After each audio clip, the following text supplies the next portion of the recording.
what I valued. I didn't know a lot of things that would make me feel secure in showing up at Mm, work on these calls in spaces where I don't see many faces that look like mine, and really do my job to a point where it's going to get me. So what got me there, it wasn't going to get me there. You know what I mean?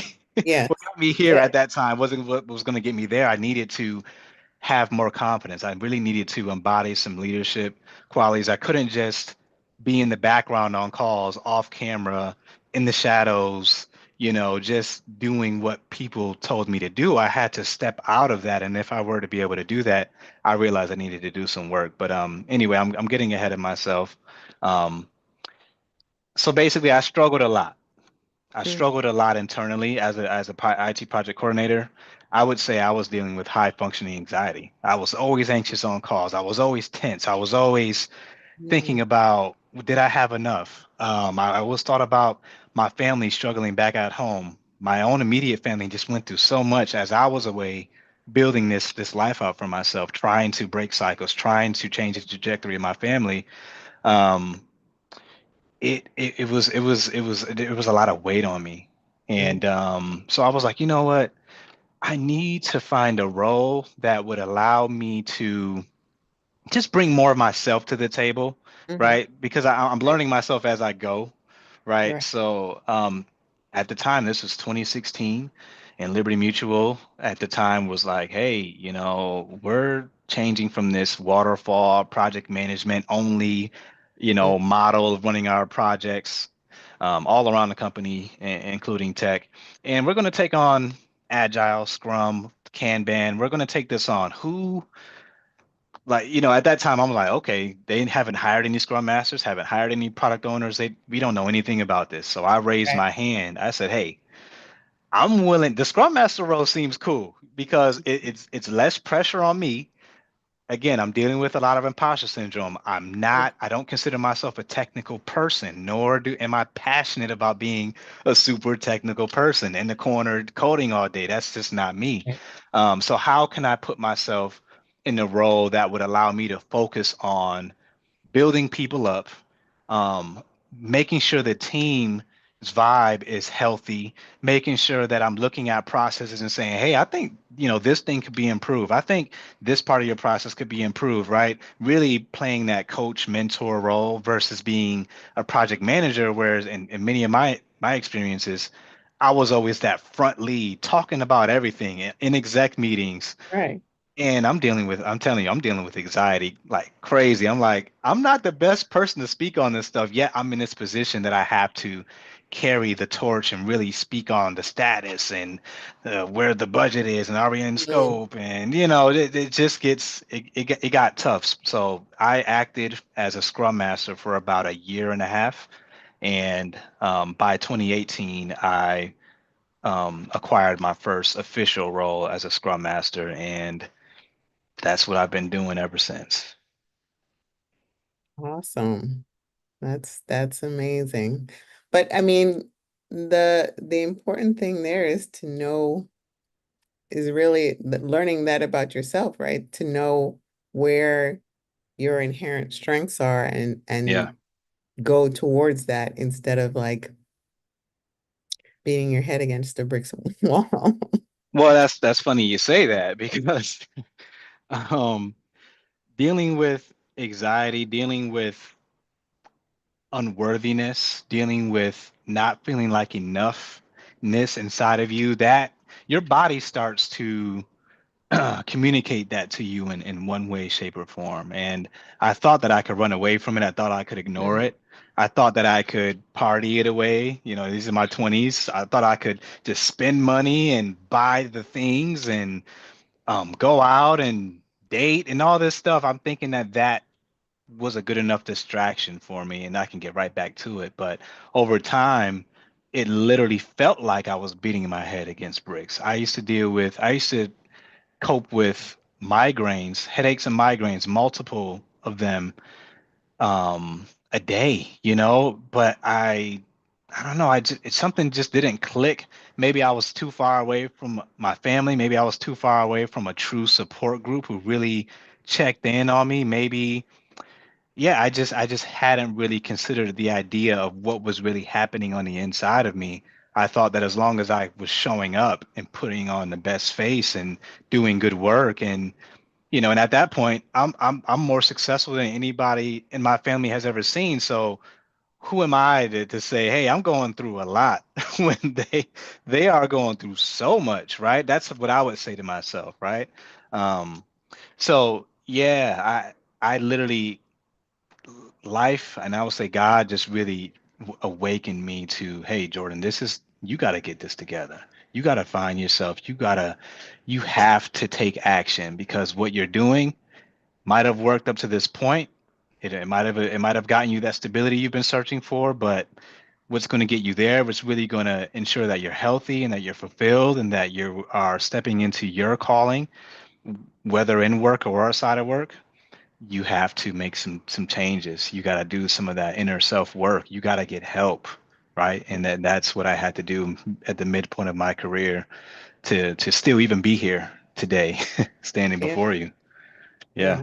yeah, yeah. So in all of that journey, what would you, if you were to give advice to, up and comers behind you, Black professionals, as you've been pursuing this field now as a Scrum Master, Yeah. what advice would you have for them in making that What advice? trajectory?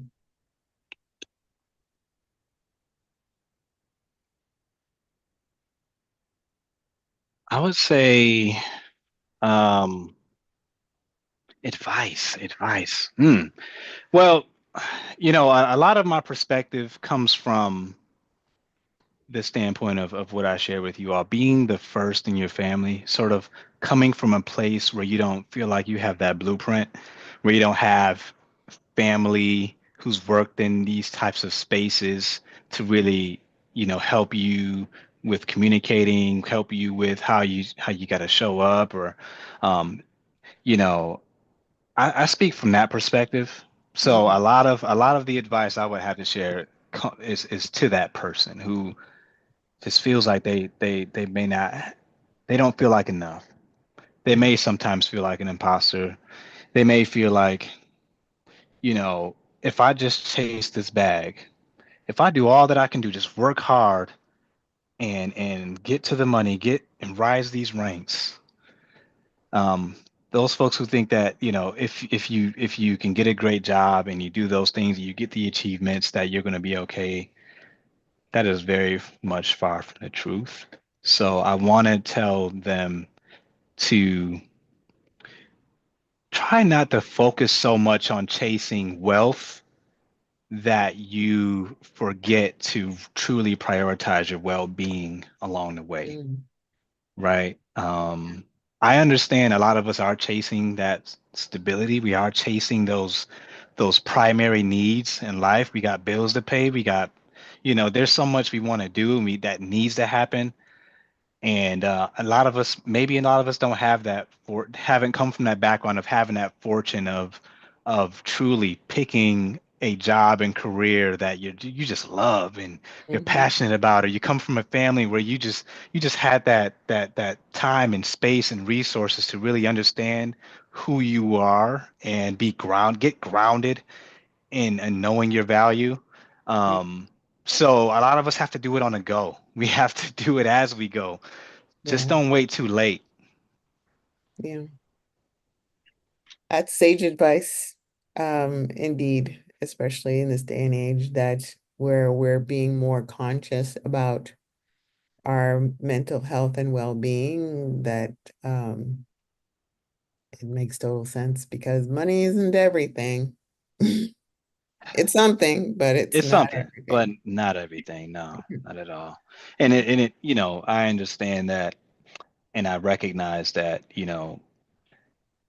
I speak from a place of privilege at this point, right? Because I have made it this far and that's not everyone's story. So at a certain point in the stage in your life, money is the most important thing. Hmm. right? For to you, the way how you see it. And that's Right. what it was for me, right? So I do recognize that.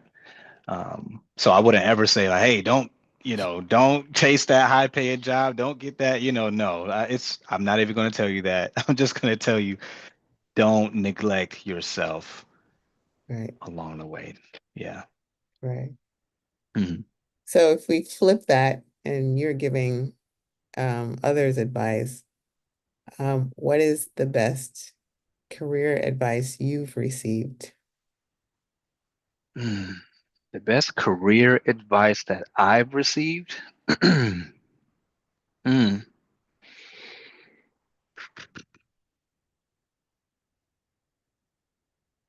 That's good. I wasn't prepared to answer that one. Always good to stump people. Yeah, the best advice. Mm. Or it could not just be limited to career advice. It could be life advice.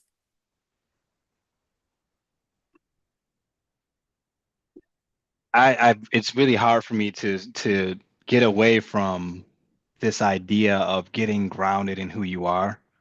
I just Hmm. think that's so important, knowing just getting yourself to a place where you can truly say you value where you come from. When you Hmm. can truly get to a place where you know what you value in life, like what are those things you truly value? Get to a place of knowing your purpose.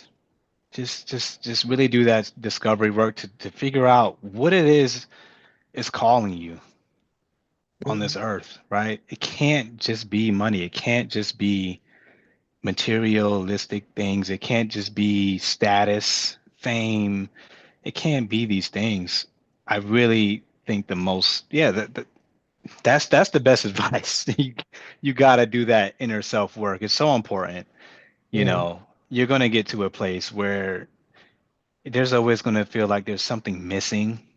Hmm. And I want everybody to know that when you do this work, when you really prioritize really truly getting to know yourself and you can do that in many different ways.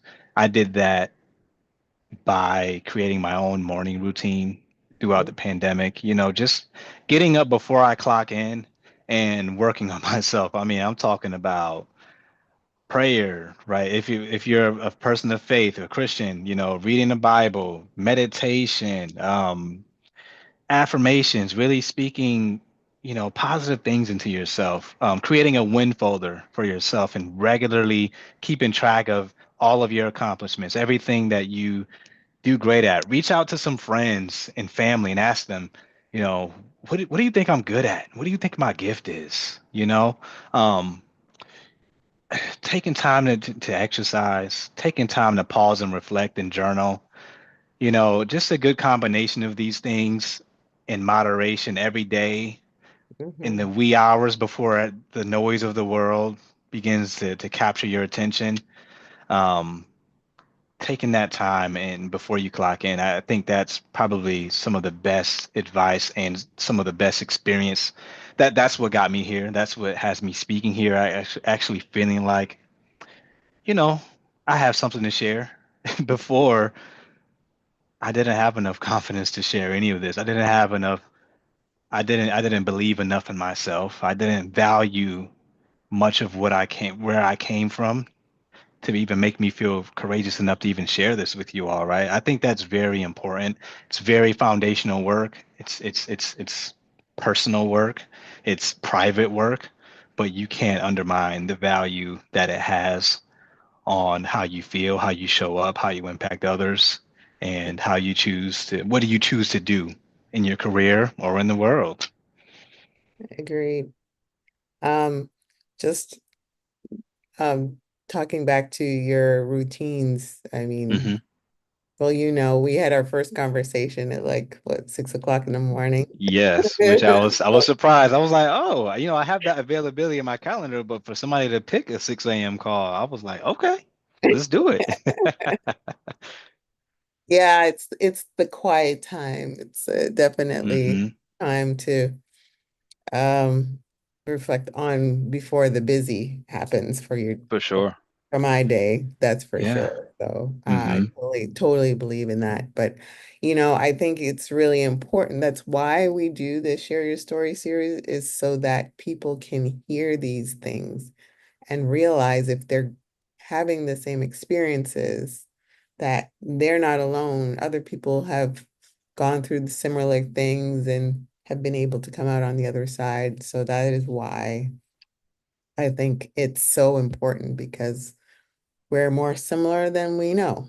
If but we have to talk about it so that Yeah. people know that we're here, and we see you and hear you, because we hear it in ourselves. So 100%. really important. And in that vein, um, it's not necessarily related to your morning routine, but Hmm.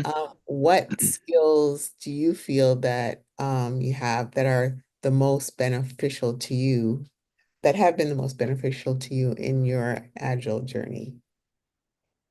I would say, um,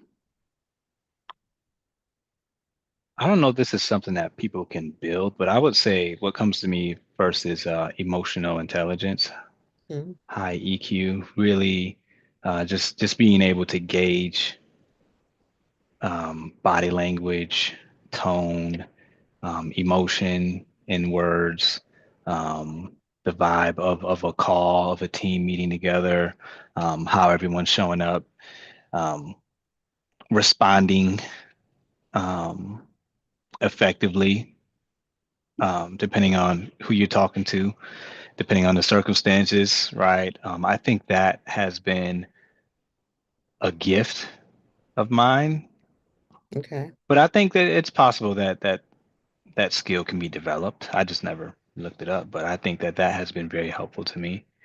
Mm, Yeah. yeah. I mean, I think it's something that we can, as individuals, build.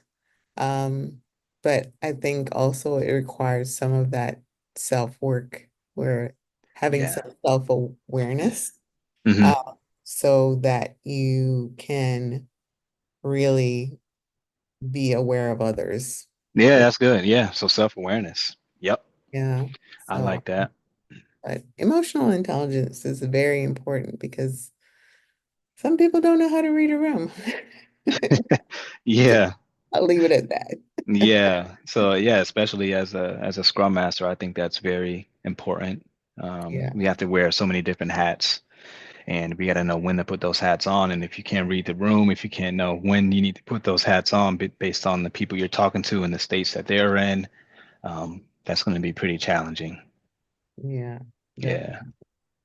Um, So, how would you say, um, in your professional life, how do you measure success? Mm. How do I measure success? Well, it would be wrong of me not to say that I don't appreciate getting promoted and climbing a ladder. That's just something that I'm always on the go. I don't want to stay somewhere for too long. So, you know, seeing growth in your career, getting somewhere, right? Not being stuck. That's what it's about, right? Do you feel like you're stuck, right? Do you feel like you're blaming Hmm. external reasons as to why you're stuck? Um, I think that success is figuring out how to navigate around those obstacles and getting somewhere, right? It doesn't mean that wherever you get to is going to be the final place and the best place. And it's just, are you moving? Yeah. Are you moving? That is definitely a top. Um, as well as what else comes to mind? Are you moving? And Yeah. Do you feel like you can show up and be yourself? Mm. You know, and I know Hmm. that's a tough it's hard to define that because when you talk about being in the professional world, it's like these unwritten rules that are silver lining where it's like, okay, like at what point does you being yourself, how much of that is it now being considered, okay, maybe that's professional or that's not professional? That there's this tight line that I don't really Hmm. know. I don't know how to really, it's a tough thing, but I think if you're able to show up and you're not doing any harm to anybody, and you're not suppressing yourself, Mm. suppressing the best parts of yourself, the parts that people need to see, the parts that people truly need to learn to value. Because I think there are a lot of qualities that we inherently bring, every one of us individually, but because of the cultural norms of the spaces we're in, or you know, just how things, the status quo, we may devalue those things and we suppress them and we keep them in the shadows and we don't show them. So if you feel like you're holding back, if you feel like you're compromising key components of who you are, then that is not success. You gotta get out of that eventually. You have to free yourself because otherwise you're gonna feel trapped. You're gonna feel like you're in a cage. You're always gonna feel like you're not really gonna show people the best parts of you. You're not really gonna do your best work if you don't feel like you're exuding the qualities that make up who you are.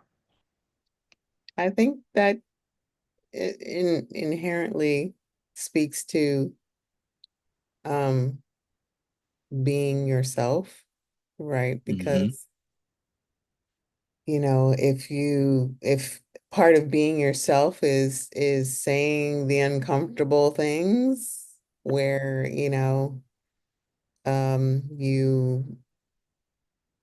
you have some insights and you're not sharing them, that's not, and that's something you normally do, that would not be being yourself. And I think that that has been a driver more recently for people to bring their authentic selves to work, so it like you said, can be a fine line, but I think in order for you to do that, um, where you work has to create some safety I agree. so that you can do all of those, bring I all of agree. those parts of yourself to Hmm. work, where you don't feel like, oh, if I say this, am I going to be persecuted or, Right, right. blamed, Yeah. you know. There's like this balance of you know, workplaces definitely have a lot of work to do to truly create safe, inclusive spaces that is very diverse of thought and perspective and just, and then you got that side of when it comes to you showing up and being yourself, um, can you be yourself and be okay with whatever happens in a Mhm. way, the right, like how, because I think if you're truly 10 toes down in who you are and what you value and what you believe in, then you're just going to have so much confidence in that and you're going to stand 10 toes and you are going to exude that, and there could be positive Mhm. consequences to that where it can elevate you. You'll find your tribe, you'll find your people, Yeah. it'll lift the place up and change the vibe and change history for the status quo, or you may realize that the folks around you don't, they're not going to meet you with what you expected. They may not like what you're saying, they may not, and there is a potential for you for another door to open up for you, Hmm. right? And I just think that there is no there is no one rule for everyone to follow. Everybody has to really dig deep and really really gauge how willing are they and how 10 toes are they on what they believe in, um, so that you can figure out, how much of yourself do you want to share in that space that you're in. Right. Yeah. Yeah, yeah. Yeah. So I know you've been at Liberty Mutual for a while. Hmm. So what things do you feel like your employer and other employers could potentially do to attract and support and retain Black talent like yourselves? Hmm. Or, things they should be aware of? Yeah, this is a good one. There's definitely so many reasons, but the one that really stands out, that stands very near and dear to me is, I think, not even just Liberty, but I think just across the industry, I think we have to modernize our strategies for how we help talent grow in their careers and move around in their careers. It, I've been doing some research over the past year or two, and there seems to be a trend where companies are a lot more open to this idea of hiring not based on experience, but based on the skills that you bring to the table, Mhm. so that you open up the door to transferable skills and allowing folks to really get freed up and be able to make a lateral move into a space that they've never been in, they don't know much about, but because of the skills that they've attained through life and where they've been in the various roles that they've served in, they have the skills, they have the character necessary to thrive in that role. And I think a lot of people, hundreds of thousands of people, aren't given opportunities because of this experience bias, where you have to be working in a certain role or a certain domain or industry for 10 plus years or so, or you need to have a certain degree, right? Just being more open to the other ways, the other forms of which how people get educated, right? um so yeah, I would say that just revamping how revamping the lens by which they're looking at talent and saying you are qualified or not qualified for this, right? um I just think there's a lot to learn in terms of, like, I think we look at certain people and we say, yep, you fit the description, yeah, like you're in here, but then you look at someone else and you're not even fully aware of the gifts and the skills and just the whole breadth of a person Mhm. that truly makes them capable for a job. And they might see it as like, oh, charity work. Oh, I gotta lower my bar to let people in. No, it's not about lowering your bar. It's about opening and expanding your lens for what you see as um qualifiable, like, skills and qualities that you could honestly, the company can truly benefit from, Mhm. having in leadership. It's just we have this myopic, too narrow scope of what we deem as, oh yeah, they're capable. No, there's so much more that we especially bring to the table that we aren't considered. So I see that trend happening, and I love to see more of that, Mhm. where we're considering the whole person, considering their Right. skills. Yeah. Yeah, and I think there's lots of different ways to explore that, where you could be um the way you write job descriptions could be Right. changed, where the Hmm. focus um is about um those those inherent skills. It might not be, of however many years in that particular role, but what are the essential skills needed for that role that could manifest in lots of different ways. For Um, sure. that, Yeah. doesn't create a barrier in terms of like the requirements for a Hmm. particular. Yeah, and I also think, as it relates to, if we look through a scope of, being in tech, I mean, you all heard my story. It's been a challenge, kind of still Yeah. being here in tech. I mean, this is a fast growing industry. You got to be on your P's and Q's. You got to constantly stay up on technology. And I think, it seems to me that the people walking around with like, the big muscles, I guess you could say, are those who have built up their confidence and muscle and their hard skills, like those technical skills. And I think Mhm. that is definitely important, surely important, but there's almost so much focus on that to a fault where we aren't valuing enough of the soft skills, or Mhm. should I say power skills. Like these are power skills Mhm. that we need to have more in our teams. We need to have more in our tech management. Mhm. We need that. We need more of that, but it doesn't be I think because it's such a it's not easy to measure these Mhm. things. You're not able to when you talk about the vibe of a team and how to how to solve people problems, that's a long game. It's Yeah. not like you're just gonna go in a corner and code something and deliver it in production and it's gonna solve the people problem. No, this is something. It's a low and slow game, and but there's tremendous rewards and value that you get out of it when done right.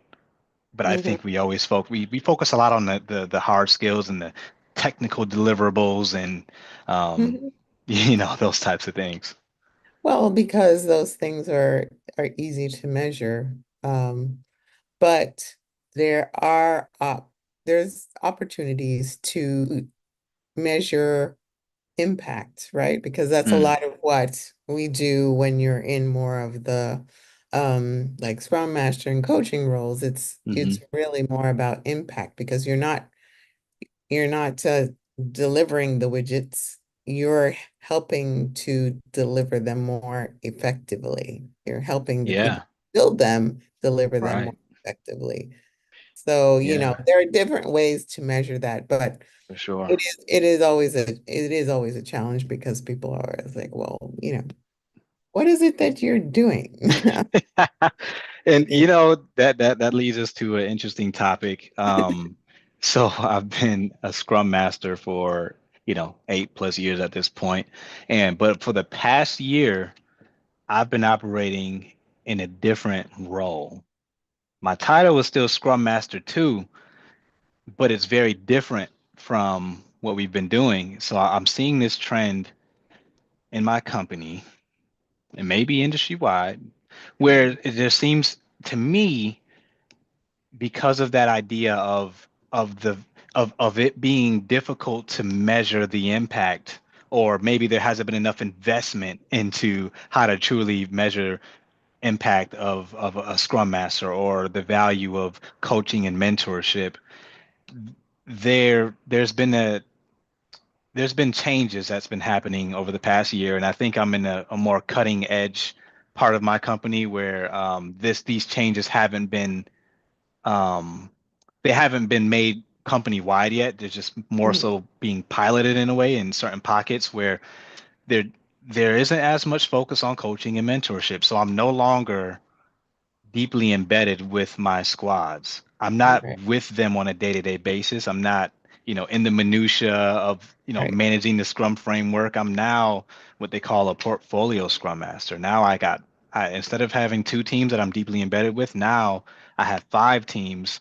I'm running a team of teams, and I'm not on the ground. I am now working with directors, senior directors on the side of the business, senior, what should I say, director product owners, right? So these are the managers of the product owners of my teams.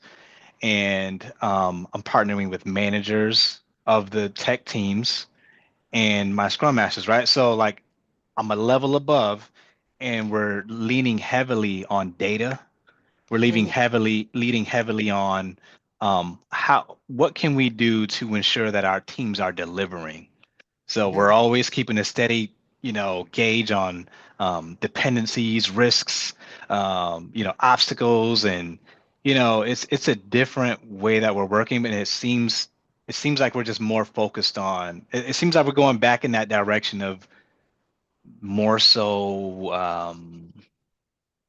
I don't want to say like I feel like I'm a technical program manager or something. Like, it feels like we're going in an opposite direction, probably because my experience, there have been tons of scrum masters who can fly under the radar. It's like, oh, that's an easy job. I could just come in, I could just do it, go by the book and just, coast, But then you got amazing scrum masters, right, who really give their all. But at the same time, it's a lot more challenging to really quantify the value that we bring to the table.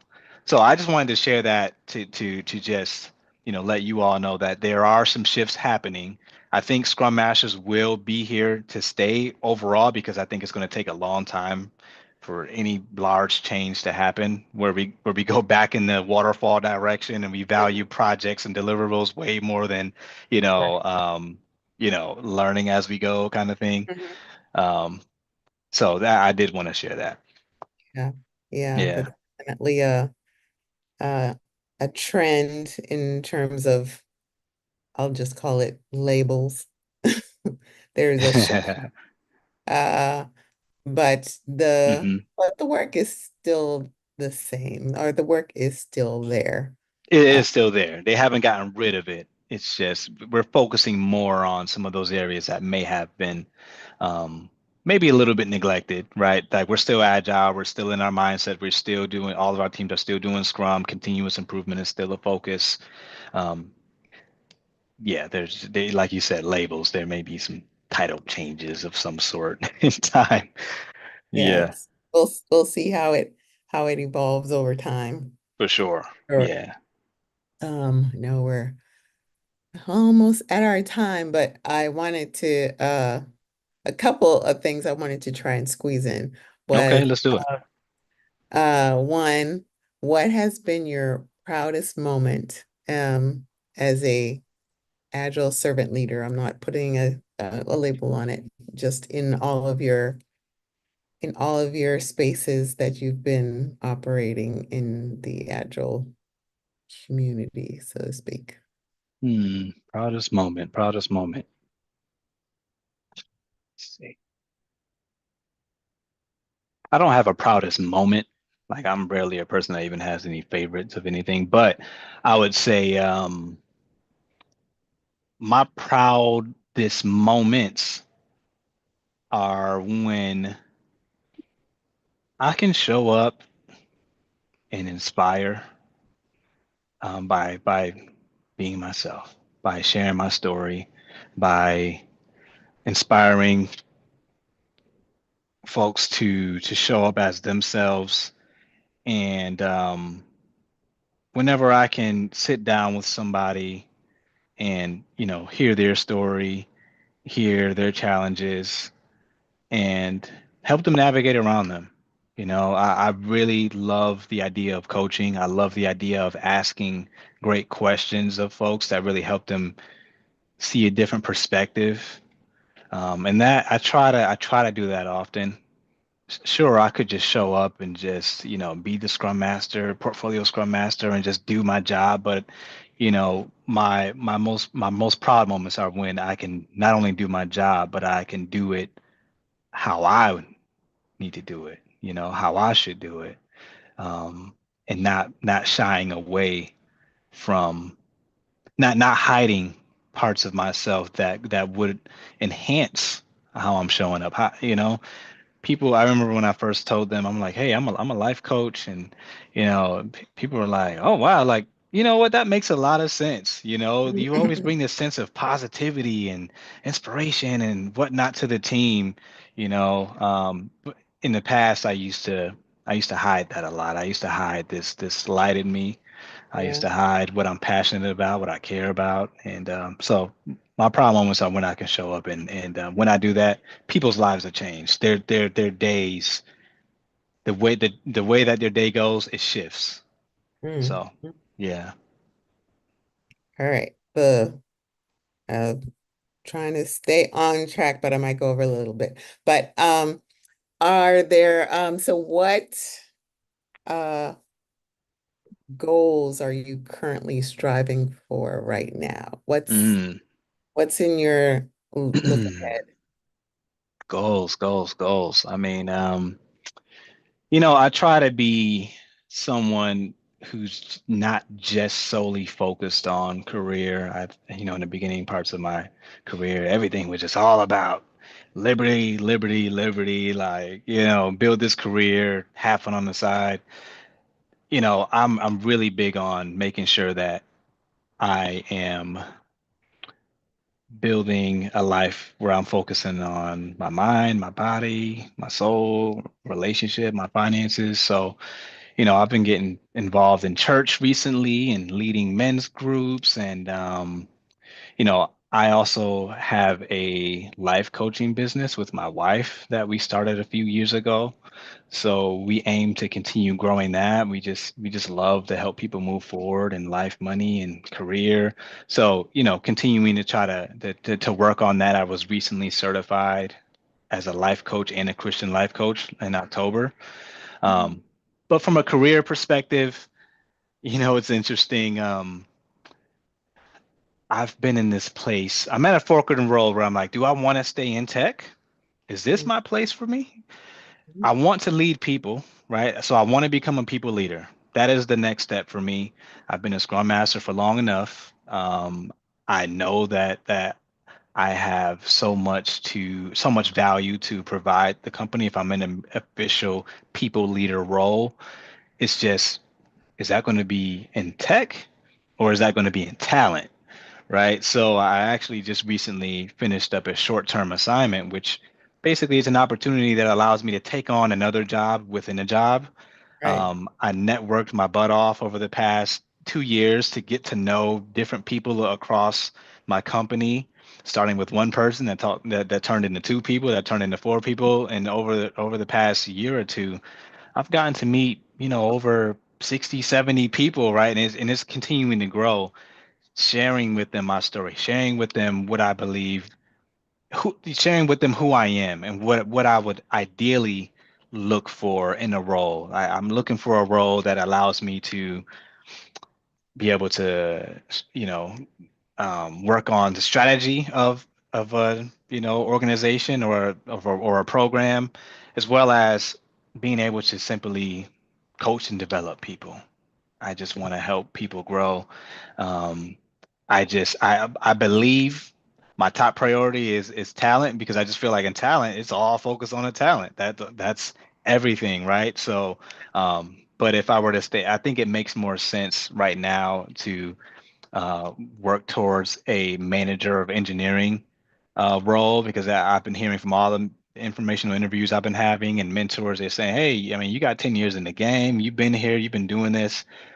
Probably makes more sense as a next step to become a manager in tech. And once you become a manager in tech, you can be a manager anywhere versus, this chase of trying to, pivot organizations Mm. into people leader role. I'm not saying it's impossible, and that's Right. what I've been working on.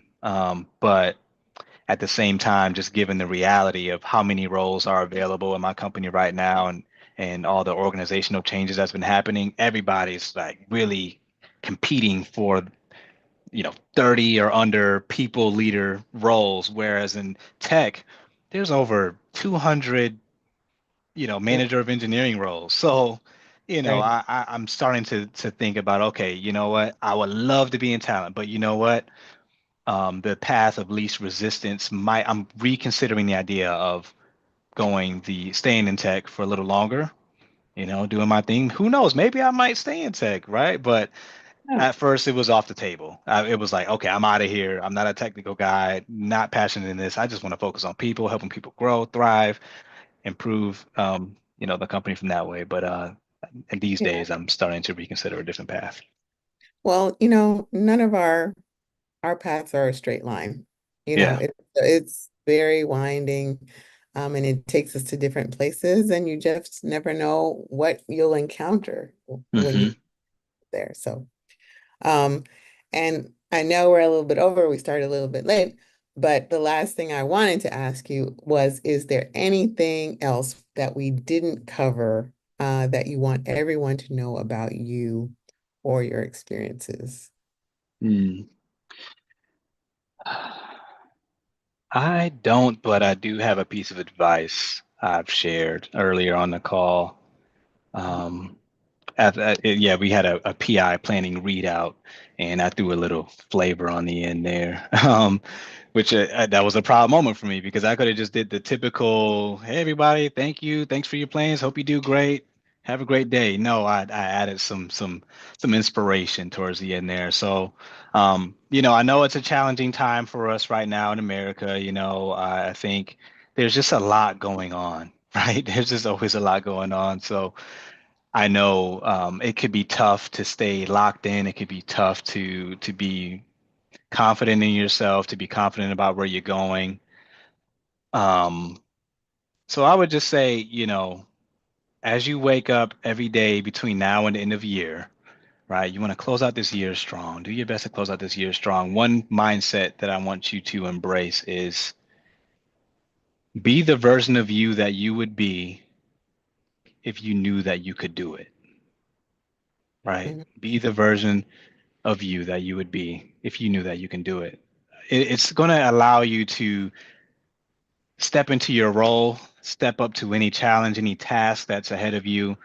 And instead of just going into a default way of how you would typically do things, be the you that you would be if you knew that you can do it. Like you knew that you're going to knock this thing out the park. You know that you have what it takes. You know that it's going to work out in your favor, regardless of which direction it's going to go.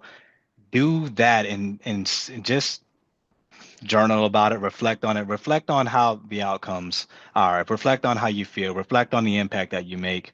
I believe it's truly going to change the trajectory, not only of your day, but of your week, but of the month, but of the year. And who knows how much more success and how better the world will be if we chose to just, try on that mindset every day. Yeah. Well, thank you, Coach Jordan. Thank you for leaving us with that. And I would like to say thank you for sharing your story with us. Thank you for everyone who was here to listen to it live. I have also put Jordan's information in the chat because we want to make this a community, so we don't want anyone to feel like they're on their own. We want you to use this to create your own community. So feel free to reach out to Jordan. Feel free to reach out to me. I put all of our LinkedIn information out there in the chat. So feel free to connect with Jordan. And if you want to know anything more about Agile in Color, I've also put our links out there as well. So you could see all the other people who have shared their stories with us. And if you want to learn about Agile in Color, there's a link out there for that as well. But with that, I will say once again, thank you, Jordan. I really Thank appreciate you. Yeah, Yes. this has been great. Thank you so much for this opportunity. And yeah, looking forward to staying involved and seeing what else you all are up to. Don't worry, we'll tap you. All And right. one piece of homework that everybody who comes on here has to leave with is that just as Felix identified you, your homework is to identify our next spotlight speaker for Share Your Story. So All right. that's nothing you have to share now. You have some time to think about it. Okay. And we'll encourage you to find a woman because we generally like to alternate between men and women that we Okay. want. So, Sounds good to me. Let's do it. all right. All right. Well, thank you, everyone. Have a wonderful evening, and we'll see you all soon. All Take right. care, Have a good everyone. night, everyone. Take care. You. All right. Bye.